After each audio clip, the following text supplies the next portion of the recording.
Hey guys, this is Feeding Frenzy 91, and I'm talking about Wayward Strand. Now, for those of you who don't know what that is, there was a Nintendo Indie World on Wednesday, and this was one of the games that was shown. Now, this game looks really interesting because it looks almost like, I'm going to compare it to Telltale a good amount in this video, so I might as well start now.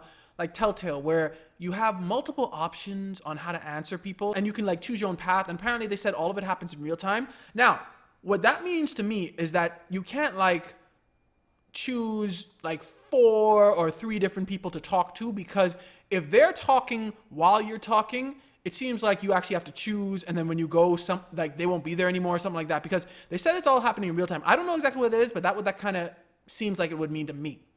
So I'm actually pretty interested in this game. I really like games like this. I really do. I like where you can go around and you basically choose your own path, and it's more than just 2 options. Like the Walking Dead games, they didn't give you just like, okay, yay or nay all the time. Sometimes it was basically, but not all the time. A good amount of times you had like 3, sometimes 4 different options on how to respond. So while this game seems really interesting to me, there is one big downside.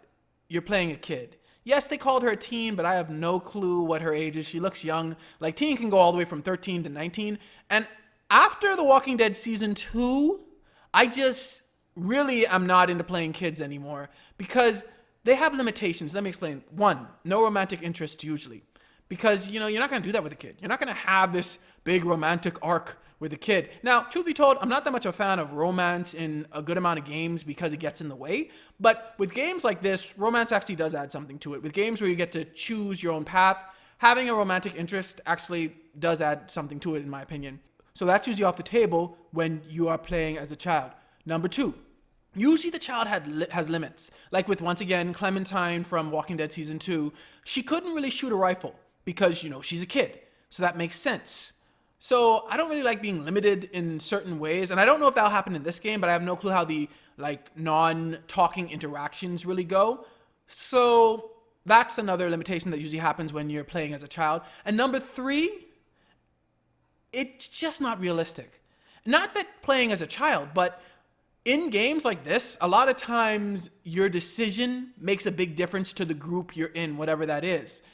It just doesn't make sense to me that a group would be like, wait, let's look at the child to see what we should. No, I mean, come on, that's not realistic. So because of those limitations that sometimes come when you play as children in games like these, that's the only thing that I would say against the game based on the preview.